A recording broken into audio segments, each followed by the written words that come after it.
미래는 뉴스 속에 있다. 읽어내는 것은 바로 당신. 진짜 내일을 알려줘.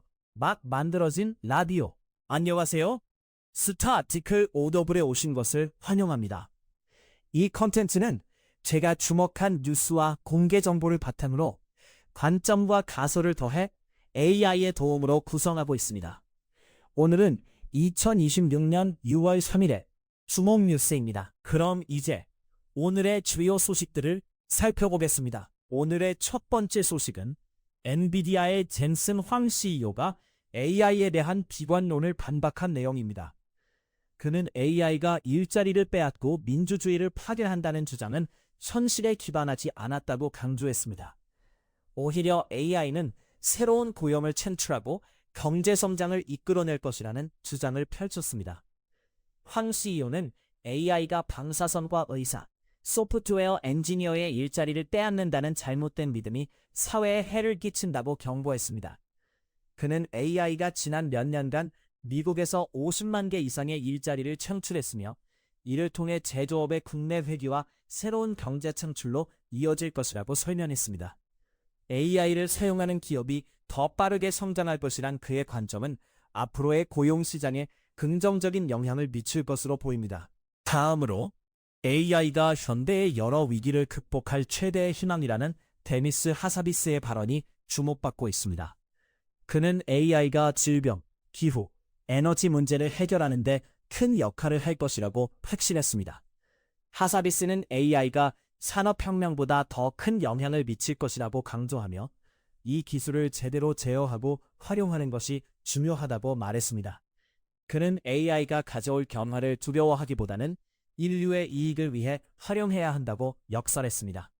이러한 시각은 AI가 단순한 기술이 아닌 인류의 미래를 좌우할 중요한 요소로 자리 잡고 있음을 보여줍니다. 마지막으로 트럼프 미국 대통령이 첨단 AI 모델에 대한 새로운 대통령령을 발표했습니다. 이 대통령령은 기업들이 AI 모델을 일반 공개 30일 전에 정부에 제공하도록 요청하는 내용을 담고 있습니다. 이는 안전보장상의 우려를 검증하기 위한 조치로 규제 강화와 경쟁력 유지를 동시에 도모하는 방향으로 설정되었습니다. 그러나 정부의 사전 제공 요청은 의무화되지 않고 기업의 자율적 대응을 촉구하는 형태로 진행됩니다. 이러한 변화는 AI 기술의 발전 속도와 관련하여 미국이 글로벌 경쟁에서 뒤처지지 않기 위한 노력의 일환으로 볼 수 있습니다. 이처럼 AI와 관련된 다양한 목소리와 정책이 등장하면서 우리는 기술의 발전이 가져올 변화와 그에 대한 사회의 반응을 주의 깊게 살펴봐야 할 시점에 있습니다. AI가 미래 사회에 어떤 영향을 미칠지, 그리고 그 과정에서 우리는 어떤 선택을 해야 할지 고민해보는 것이 필요합니다.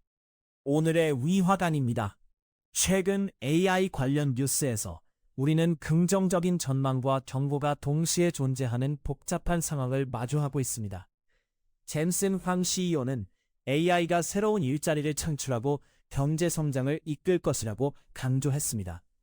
반면에 데니스 하사비스는 AI가 우리의 삶에 가져올 변화에 대한 두려움을 경계하며 이 기술의 올바른 활용이 중요하다고 말했습니다. 하지만 이 모든 주장이 결론적으로 우리에게 단순한 희망을 주는 것일까요?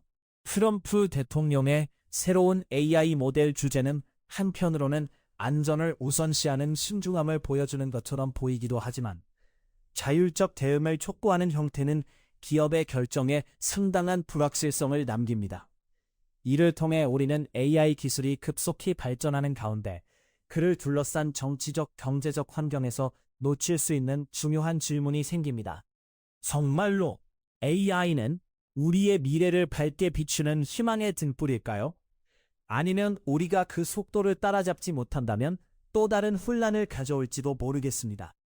이러한 발상이 우리에게 던지는 질문은 변화의 시대 속에서 우리는 과연 어떤 모습으로 나아가야 할지에 대한 고민일 것입니다.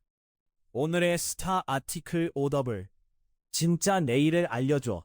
막 만들어진 라디오은 여기까지입니다. 이번에 다룬 기사와 책의 링크는 영상 설명란에 정리해 두었습니다.